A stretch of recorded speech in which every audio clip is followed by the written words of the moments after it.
I didn't grow up with social media, and I find that it can be an amazing tool, but at the same time, it can really affect the way that we perceive reality. Hmm. You know, I think today I want to talk about something that was asked last time on Instagram, and it's how much should you really be talking about your life on social media? And with that, I would like to add also that perhaps there are some people that shouldn't have the platforms, because they disseminate ignorance or hate. And so I think we should talk about that a little bit today in this fantastic episode number 30. Yay! Sex, relationships, careers, and just plain life. From the experience of two Latina actresses. Welcome to The Unfiltered. Hi, I am Vanessa Tomasino. And my name is Maria Bruzon. So, social media can be this amazing tool where, well, for example, in your case, you work a lot with social media, you work Mhm. with a lot of brands. So, it can also become an income as well and like a new job, right? But how do you know? And I will ask this specifically of you because you work a lot with social media. And how do you know when is enough to talk about your private life or what you should say about your life? Yeah, for me, I feel like the point where I say like this is my boundary, my limit is Hmm. I where I give an open space to talk about something that might hurt my feelings, like but I'm not talking about like, oh, my physical appearance like that. I don't care about that because obviously we know that beauty is Hmm. lies in the eyes of the beholder, blah blah and all that. But more of like where I can put my loved ones at risk Yeah. of like, or in any danger. You have kids, like if you Hmm. expose your kids and they're in danger, or like my spouse, like I wouldn't want my relationship or my marriage jeopardized by what people might think, or like the assumptions that they might have about my marriage. So that for me is like my boundary. But there's a lot of people who follow you on social media. I'm saying you in general, like Hmm. influencers in general. But like, say, a lot of people follow you because they want to know about your life. Like that's the thing, right?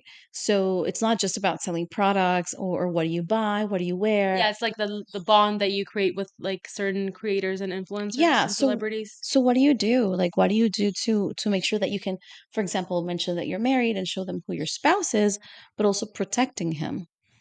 For example, yeah, like I will show him in like my pictures and my videos, but I'm not gonna make him do certain things like, oh, like do this, do that, Hmm. because I know that his personality is not some he's really shy. He's very reserved to himself.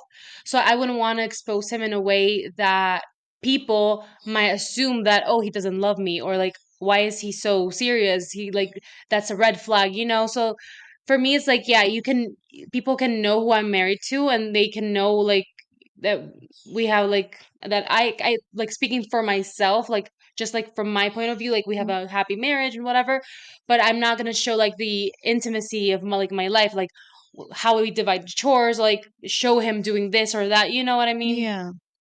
Yeah, of course. No. And I do think a lot of people like Carlos he's an actor as well. So you Hmm. both are actors. So a lot of people want to know what the dynamic is like.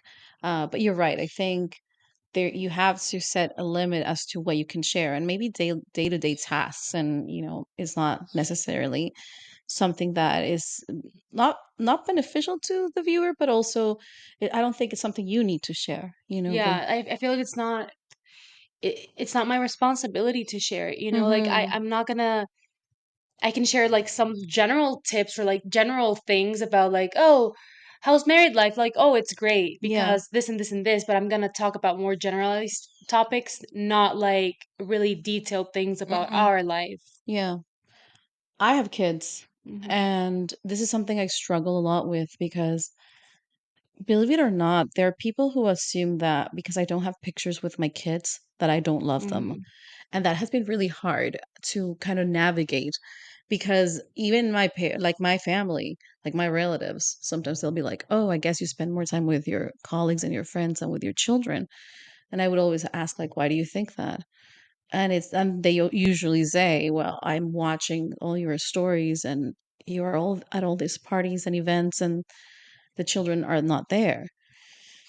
And in some occasions the children are there. It's just that I don't post pictures of them. But other times it's just that I mainly post things about my work and my life as an individual, not as a mother. I know there are a lot of content creators who have an entire platform based on motherhood, and I think that's great. It definitely also helps other moms not to feel so lonely, when they're looking for for content. Um, but for myself, because I'm an actress, I don't think that my niche is motherhood. I just happen to be a mom, but it's not what I know of or what I'm selling or what I want to show on social media. So I don't post a lot of pictures of my kids, and it's a backlash. Like I know I'm protecting them, but at the same time, People judge you because you don't show them enough. exactly, I become this bad mom because I didn't show them when they were babies. And so I've had to come to terms with that and be like, I know I'm a good mom and I know the kind of mom that I want to be and that I am. So, and it doesn't include being an influencer mom. you know Now with like my relationships, I've been a little bit more forthcoming, and even then you see that I don't post a single picture on my Instagram of my partners. I mean, it's not that I don't love them. It's always been like this. I just don't think that's part of my career. That's my personal life. But I have been open about the divorces, just like I have done here on V Unfiltered, that I've mentioned my two divorces and the fact that I have a new partner and stuff like that, because I do want to empower women into thinking that they are in control of their lives and their relationships. I have never felt bad for getting a divorce, and I've never felt guilty for separating. Quite the opposite. I've always seen it as a great milestone in my development, and so I want to share that with people, but I don't want to expose my partners, my ex-partners or my current partner. So it's always like treading that line, where I don't, and I definitely don't want to talk poorly of anyone. And that's one thing that I do have to remind our listeners and our viewers is that when we talk about things, we're not really attacking anybody, and much less people in our lives. But these are things that are our experiences, right? Finally, I just wanted to mention to you my experience as an influencer because I had to do that for the first time recently. And I just felt so out of my comfort zone, like, and I want to thank you for helping me with like explaining to me about the videos and what to use and how to make them and all that stuff, because you're really good at it. If you haven't followed her, you should. She has amazing content about many things. MF Bruson on Instagram and TikTok. No, you're really good at what you do. I'm not very good at that. And and the thing is, like you said to me one day, you said this is like the future. All the job opportunities are in this area. And as an actor myself, I never thought of being an influencer because I've always thought of myself as an actor, just like, I'm in movies, I'm in series. I never thought of using social media. As a means of. Exactly. Yeah, like another income. Like I never thought about it. I was doing it just for fun. But I felt so out of my comfort zone because I am so weird. Like seriously, I'm so different, like first of all, I'm not really good at selling anything. Like that's the reason I'm not good at selling myself. Like if I am my product and I'm not really good at that, let alone something else, right? The second thing is I don't have that in Spanish is like chispa, that glossy chispa, where I don't like, I would look at my life and I don't particularly think that people want to have my life, except for my career. But like I don't necessarily dress well. My makeup is not on point. I don't like accessories. I only have like this very small things that I use, and they're mainly representative of some part of my life. They're not, I don't use big jewelry. I don't use jewelry, like even my rings, all my rings signify something very meaningful to me at a particular time in my life. I don't buy shoes. I have one pair of shoes and I wear them even if they're black and torn, and I just don't care, you know? And so what do I do? Because I feel like all these girls that I met, they were super nice, by the way. I made a lot of new friends. They're fantastic women. But I felt like they all knew like this secret code that I wasn't getting. Like they were all really nicely dressed with clothes that I don't know where they got from. Like to this day, I don't know where they buy or they Mhm. shop for their clothes because my clothes don't look like that. Uh, and then, and they all know how to do their makeup and they all have really nice shoes. Even for the event, I remember that I had one pair of shoes. That was it. Like I was like, these are my shoes for the entire, event. And a few of them had like 5 pairs. And they were like, I'm gonna choose depending on how I feel in my outfit. And I'm like, where are you getting these shoes? And they're all brand new too. So I don't know. I don't know if I'm cut out for it. Like how do you handle that? Like keeping up with the Joneses. This is expression that from the United States where you look at your neighbor at what they have and you say, I want to be like the Joneses, like my neighbors, the Joneses. And so you start buying like they have a car, you buy the same car, they have a nice house, you buy the same house, they have the kids, you have the kids. Like how do you do that, keeping up with the Joneses? Because you have to do it because you do create a lot more content than I do. But how do you do that? Because for me, it was just really hard. I mean, when it's about like material things, I really just go with whatever is realistic for me at the time. Like if it's something that I can do or if I can afford it at the time, then I'll do Mhm. it. I've never been one to want whatever's on like trendy, like everything. Some things obviously like I see like, oh, there's like this new makeup, of course Mhm. that's different because that's my job, so I have to buy makeup. But if it's like clothes, shoes, or accessories, um, I don't usually like want everything that's trendy because I feel like if you want everything, then you don't have your personal style. Mhm. Like whatever goes with my personal style, then yeah, I can evaluate and see if I can purchase it. If not, then I'll just not get it because it's not like realistic for me at that moment. I also one time I heard this or I read this quote that said that how like the same topic, like how do you handle all the new things coming up and like how everyone can like other people can buy them and maybe you can't buy them, like how do you navigate that? And I'm like, um the person that said this like said something like it's really true and like got me thinking.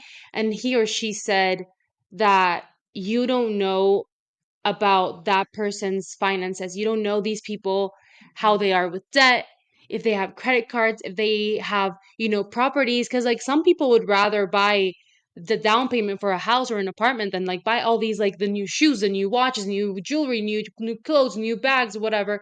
Cause like bags now they're like 10K. Like Jesus. designer bags are like 10K. Wow. So that's a down payment for like an or like the reservation for an apartment Yeah. building, apartment unit. So, I mean, these people that expect us to be like on trend all the time, they don't pay for my stuff. Mhm.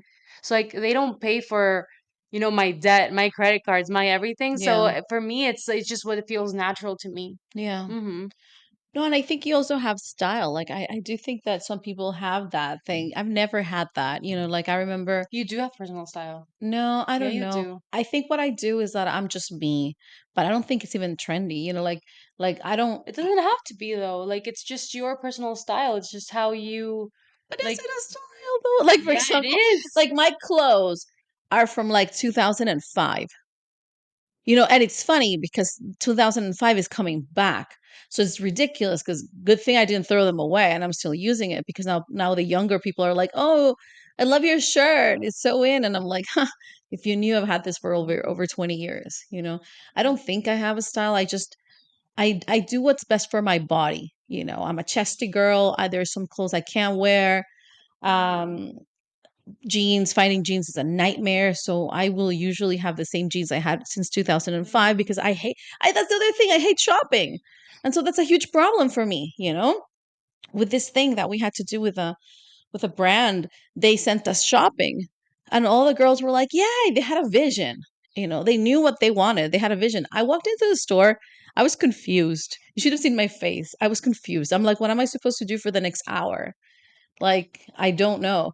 And they're like, try things out. Look at this and look at that. And I'm like, okay. I did. I ended up buying a few things, but what I'm Yeah. saying is I wasn't happy about it. Like, and I don't know. I'm weird that way. But I guess I have to understand that that's just who I am. Mhm. And to be quite honest, I don't think I want to keep doing this whole brand thing. I know that I need the money, which is always helpful, but I don't know. I feel like I'm betraying myself in some way. And even right now when they're still asking me for videos, yeah, I'll do them because it's part of the contract, but to be quite honest, it's just I'd rather be doing something else, So I don't know. It's really hard. It's social media, like I said, it can be an amazing tool, but at the same time, it just puts a lot, at least for me, into question about my subjectivity and my identity and what I'm supposed to be putting out there as far as who I am. I'm an academic. I don't feel like I want to be some sort of like entertainer. And even when I do films, I've never I don't think I ever do them with the point of being watched. It's Mhm. not like I want to get a role and the first thing in my mind is everybody to see it. Mhm. No, quite the opposite. I do a role and I don't even tell people that I do it. And even my TikTok, where it has a lot of my content of the movies that I've done, it hasn't necessarily been so that people know me, but it's more about people knowing that there is a Salvadoran who has defied gravity, who has done something that seemed impossible in this country. And if I can do it, then anybody else can do it. And that's mainly kind of like the point of my social media. So yeah, so I don't know. I'm gonna keep trying, see how I feel, but yeah, I mean the money is nice. Well, yeah, for me personally, like I only take brands that I actually am a consumer of. Like Hmm. I don't work with brands that I don't consume or I wouldn't ever Yeah. like use. So for me it's like I feel like it's just natural because I do have that I don't know what to call it, like that privilege to like choose, Hmm. because like a lot, I turn down a lot of brands like on a weekly basis, like brands that I would never use. Like I just sit there. I'm like, why are you asking me to do content for you? Like I am not your target market. That's so My funny. my audience is not your target either. What? You don't want to shoot guns? I don't get it. um so yeah, sometimes it's just like I get really weird proposals and I'm just Yeah. like, yeah, no. But yeah, for me, one thing that I did promise myself when I started doing this is I will be as true to myself and as honest as I can possibly be on social media. Like I'm not interested in being like in a billboard. Yeah. I'm not gonna let, because that's the thing. Like obviously I am really thankful for the brands that I work with, Hmm. but they are using me. Like I can never forget that they are using me. They're using my image, they're using my platform. So I am not interested in being used. The only way that I'm going to work with brands is if it's going to be the other way around. I'm going to use them because I am the one who's interested in like getting the products and like getting paid with brands that I actually love and I actually use. So that was the only thing that I told myself, like I'm not going to be a liar on social media. And I think that's a really good way of doing it, because I do think that it's your life at the end of the day. Brands may come and go, but it's your image, And I don't you want to be know? remembered as the girl who literally Sold everything. lived her life like with free stuff just because they sent her free stuff, like I don't want to be remembered as that. That's so funny. I never Yeah, thought about no. that.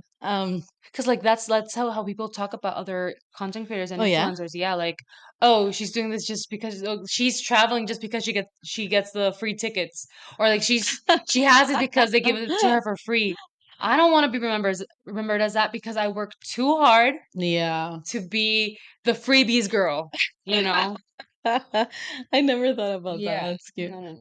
I also have to say, Maria, I don't know if you believe this, but some people should not have social media A or a hundred platform. percent. And I'm not saying about people that who are just like, say, dancing or whatever, but I'm talking about the people who bring negativity and ignorance into this world, who perpetuate ignorance rather. I had two main complaints from a few weeks ago. The first one, I don't know if you've seen them. The first one is from a movie called Emilia Perez. I haven't watched it, but I've seen the TikToks bullying one of the cast Yeah. members. It's a musical, by the way. Did you know that? No. Yeah, it's a musical. I saw it recently. And it's Mexican, right? It's Mexican. It's about Mexican But it's stories. not a Mexican production. No, it's actually a French production, I believe. Oh. Yeah. And it has an amazing cast: Zoe Saldaña, Selena Gomez, uh, and Carla, who's I believe it's Carla, her name. She's the main character. Now, Derbez came out on a podcast and started complaining about Selena Gomez's accent in Spanish. Mm-hmm. And I have to say that, listen, I saw the movie. I agree that maybe Selena Gomez's accent is not the best, but she's playing a Mexican American who lives in the States. She doesn't live, as a matter of fact, in the movie, she wants to go back to the States. Like she's in Mexico. Yeah, I was gonna say, like, isn't the character supposed to be Yeah. like supposed to have an accent because they're not Yeah. um naturally Mexican. Yeah, it's not like she has her family's in the States. She grew up in the States. She's in Mexico. She's because she's married to a Mexican man from Mexico, you know. So she's that's the only reason she's there, but she doesn't even want to be there, you know. And so I found her accent to be very endearing because it's very apropos with the character. Like it goes well with the character. Hmm. And it brought many memories of people that I know who are Latinos, second generation, who grew up in the States and everything, who struggle with speaking English, Spanish rather, and they have a particular mentality, right? I think it was very well executed. I think it's very well done from her, you know. So I don't understand this need to criticize her. You know, it is what it is. She's playing a Mexican American. What's the problem? You Hmm. know, but this guy came up and he started complaining, and then people, you know, some people, especially I guess the Mexican audience, they're like, yeah, you're right. But if it doesn't go against the character, I don't see the problem. Okay. But I think more importantly, it is this need to attack a colleague, especially when the Latinx community, we have it so hard in Hollywood because we don't have many roles. He should be happy that one of his female Latinx colleagues has a big role and she's nominated. She's been nominated for so many awards for this role. The movie has like 14 nominations in the Golden Globes. Like, I'm sorry, but you can't keep hating, you I just know? feel like it's such a shame, especially for like artists like Selena, that when it comes to singing, she's not that good of singer. When Mhm. it comes to acting, no, she's not that good of like. When is it gonna be enough? Never. When is it gonna be enough? Never, because people like to criticize others, and and Hmm. she's a very successful girl, and she's getting nominated not just for this movie, but also for the series, you know. And I don't know. I think people who don't have anything positive to bring to this world, especially if you yourself are not an expert in the field, then you shouldn't say anything. In this case, Derbez is an actor, so good on you that he's an actor, so he can speak about acting. That being said, he doesn't speak English well. I was gonna say, yeah, like he also has an accent when Well, he of speaks course. English. So he's not an expert in linguistics. You know, his accent is not flawless in English. So if you want to throw a stone, you know, and say, "Oh, you know, her accent in Spanish is terrible." Well, my friend, your accent in English is not great. And I think it's very hypocritical to complain about somebody's accent when your accent is not polished. I wouldn't dare criticize anybody for their accent, and I speak three languages fluently, and I still wouldn't criticize anybody. So, and the thing too is, let alone him, the actor, but I also think the podcast, the host, she was very aggressive about it. Like she was fueling this. She's so mean. I know, and I'm thinking to myself, and then she's also pronouncing the words in English very poorly, and I'm like, dude, you also have a very thick accent. So how can you start complaining about Mhm. somebody having a thick accent in Spanish when you have a thick accent in English? But anyway, so that was my first thing that I lost it on social media. And I'm like, why are we giving platforms to these people? Like, seriously, right? Mhm. The second thing was with the whole Wicked situation. Wicked is this really great movie. If you haven't seen it, please do You yourself a have to go favor. watch it. It's so good. I've seen it 3 times. I like to watch my movies in three, the Yeah, ones that I really like. Barbie, I saw in last time, three. yeah, last movie was Yeah, Barbie, right? The Substance in three. Oh yeah. Yeah, yeah, yeah. And then this one, just because every time that you watch it, there's something new. Hmm. So anyway, so Wicked, has Cynthia Erivo and Ariana Grande as the leads, and a lot of people are complaining that during their interviews they're constantly crying and holding hands, and they have like this relationship that's very tight, right? And I'm thinking to myself, and all these influencers who are not actors, by the way, or psychologists, are coming on their platforms and saying things like, oh, they're crazy, they need therapy. Or other people are saying they have a lesbian relationship, a secret lesbian relationship. Other people are saying things like, something happened, something bad happened on set, and so they've been traumatized, so they're always crying. And I'm going, oh my God, you really have to be so poorly informed Yeah. on acting that you cannot recognize not just the privilege of playing these roles, but the process. So let me break it down for you, just because you may not know. First, the audition process It's the toughest part. One of the toughest, but I feel like every part, every is tough. yeah. Yeah. It's grueling. But you always teach us that the auditioning process is the actual work of an actor. Yes. So like it's tough in that sense that it's like the make it or break it. Like you Yes. either get the role and like depending on how well you do Hmm. or you do not.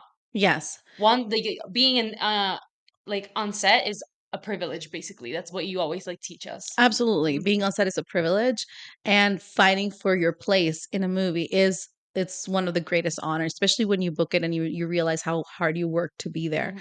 So just imagine the audition process took months or years. These girls started preparing years in advance, okay, for their dream roles. Not This to is not, mention that these are their dream roles. Ariana Grande went to watch Wicked on Broadway when she was 10 years old. yeah, this is not a regular And like she role. said she wanted to play Glinda when she was 10 years old. She even had a collab song, the Hmm. song Popular with Micah, the singer, Oh, yeah, like years back. And like now she gets to play the role. So like exactly. imagine like it's a 20-year process for her specifically. Yes, all her life. She's literally been preparing all her life for this role. So imagine you get the chance to It's audition for funny it. to us because I like know.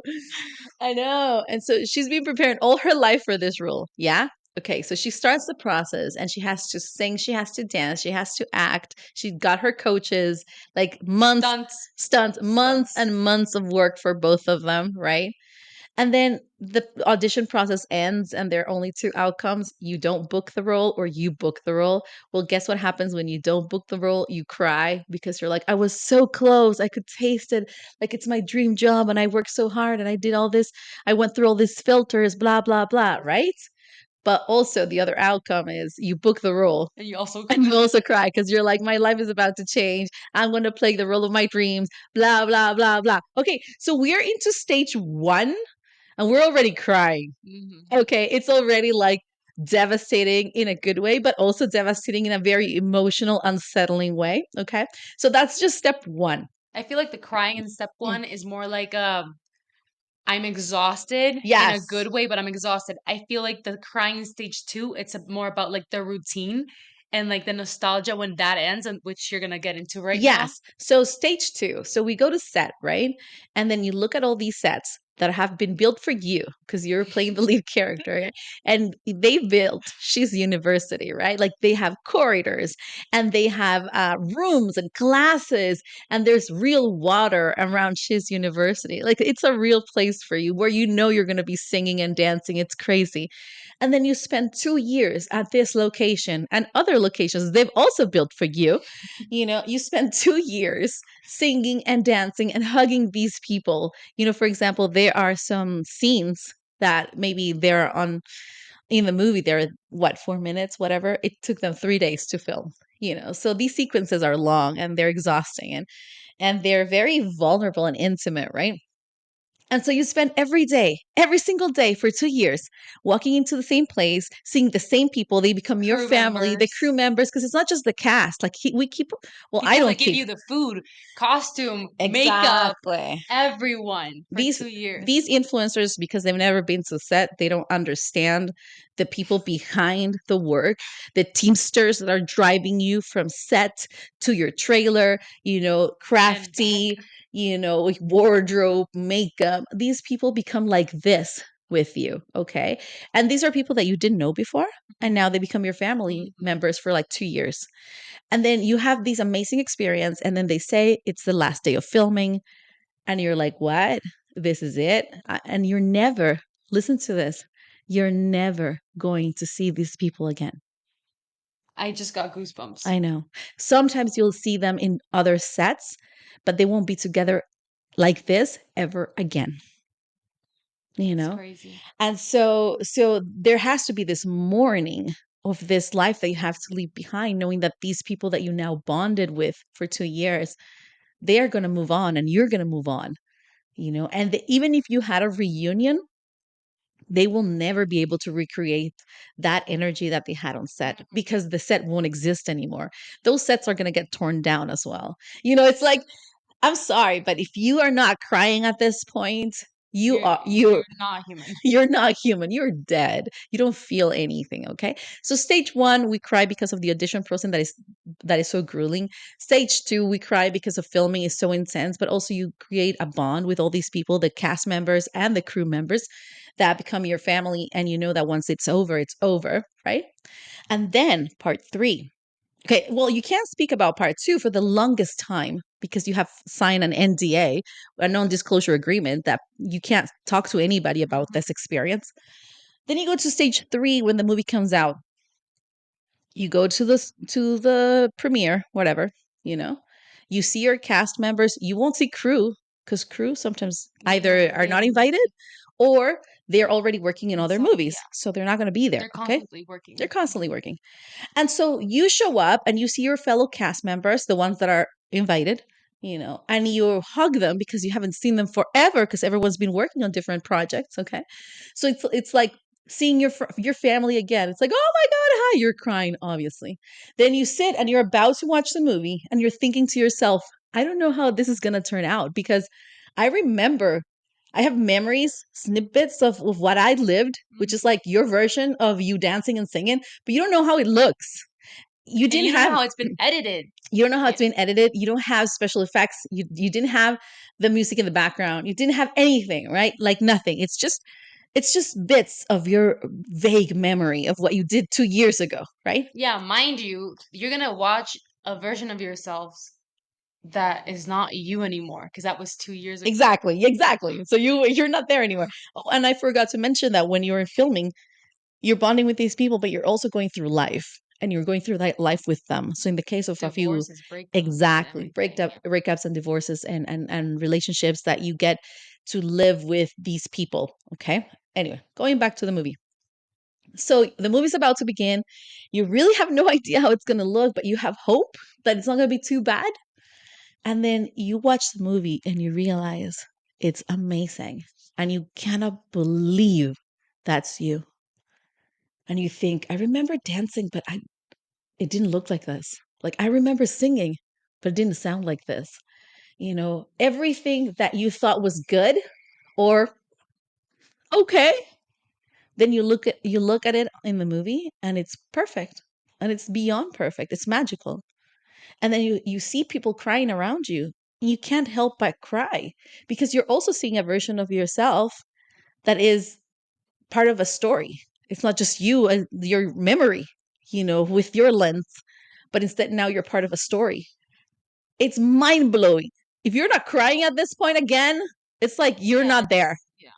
Yeah. And then you have to go and give these interviews where they're asking you, tell us about how it was working with Cynthia or with Ariana. Tell us your favorite scene. Excuse me, this is really hard to go back in time and remember these amazing, beautiful stories, and then not cry. Mhm. And then look at your colleague and see how much she's grown, how beautiful she was working with her and also on screen. And she's telling her version of the story. How can you not cry just looking at her going, I admire you and I'm so happy for you? Like, I think that nobody has the right to tell another human being how to respond in a situation, Yeah, much, totally. much less tell them that they're crazy for crying every time they talk about this amazing experience that they lived together. Mhm. So that's another one of my biggest pet peeve right now with influencers is that they think that because they have a mic and a camera, they can say whatever the fuck they want, but that's not the case. If you were not on set, if you did not audition for this movie, if you were not on set, and if you did not see this movie because you're in the movie, right? Not as an audience member, but if you weren't in the movie, I don't think it gives you any right to talk about the experience of the people who were in the movie. And this is for any movie, not just for Wicked. Mind you, these people like analyzing their body language, they're not even experts. They don't even know what they're talking about. They're not even psychologists Yeah. or therapists. But yeah, what can So I say?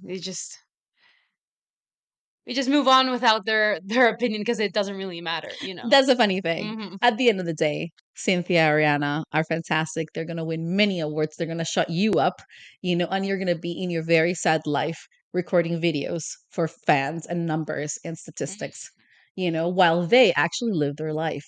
So, Knowing they literally played their dream role in the dream movie, like how exciting is that? Like, will you ever, like, I asked this influencer who was like, oh, they're so weird, blah, blah, blah.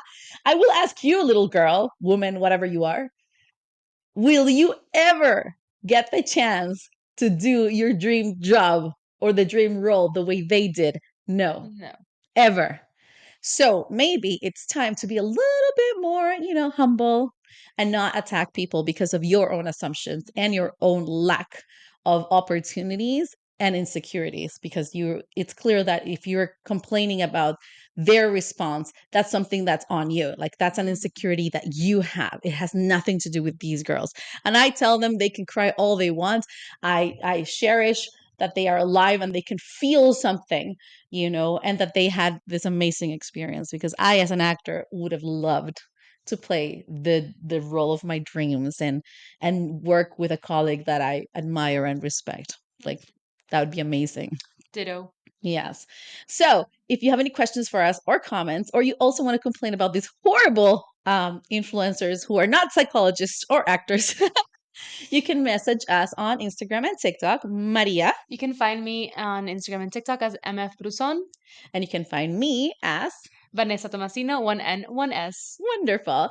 We'll see you for the last episode of the year, which will be our little recap of everything that has happened.